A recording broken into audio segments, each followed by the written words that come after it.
রাত 12:30 বাজে তখন 12:30 বাজে হঠাৎ করে মানে মিছিল বা আনন্দ উল্লাস যেটা করতেছিল সেটা তেমন বেশি ভয়ানক ছিল না।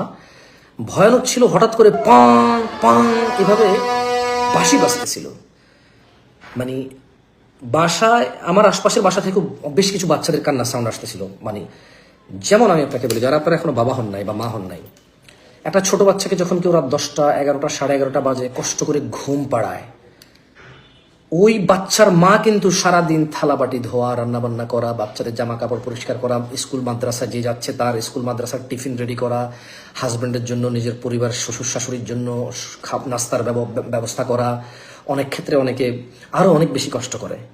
তো এইরকম যখন কোনো ক্লান্ত পরিশ্রান্ত মা যখন তার দুধের বাচ্চাকে ঘুম পাড়ায়, তখন রাত 10টা 11টা বেজে গেলে ওই মা আবার ঘুমাইতে হবে। কেন? কারণ ফজরে উঠে আবার স্কুল মাদ্রাসায় যাওয়া বাচ্চার জন্য, অফিসে যাওয়া স্বামীর জন্য নাস্তা রেডি করবে, বাচ্চাদের টিফিন রেডি করবে, বই খাতাগুলো গুছাই দেবে, ব্যাগের ভিতরে নিয়ে দেবে, আবার ফজরে উঠবে। কিন্তু ওই যে মা ফজরে উঠে বাচ্চাদের জন্য টিফিন রেডি করে শহরে, বা স্বামীর জন্য অফিসে যাওয়ার জন্য খাবার রেডি করে, ওই স্ত্রী অথবা ওই মা রাত 11টায় বড় বড় কষ্টের পরে ফ্রি হয়ে ঘুমাইতে যায়।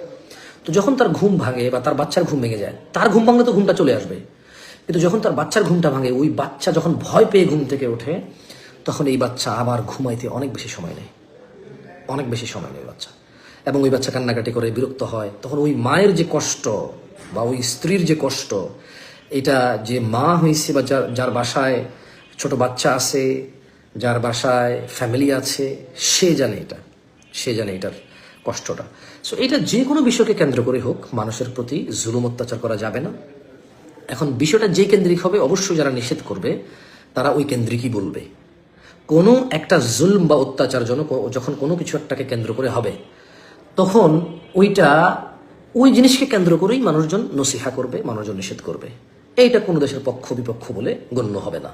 এটা হচ্ছে যেই বিষয়কে কেন্দ্র করে উন্মাদনা হবে, যেই বিষয়কে কেন্দ্র করে হারাম হবে, মানে কি বলে এটাকে, ঝগড়া ফাসাদ হবে, ফিতনা ফাসাদ হবে, বিশৃঙ্খলতা হবে, ওই বিষয়কে কেন্দ্র করে মানুষজন তার নসিহত করবে, যারা নসিহত করতে চায় বা যারা নসিহত করে।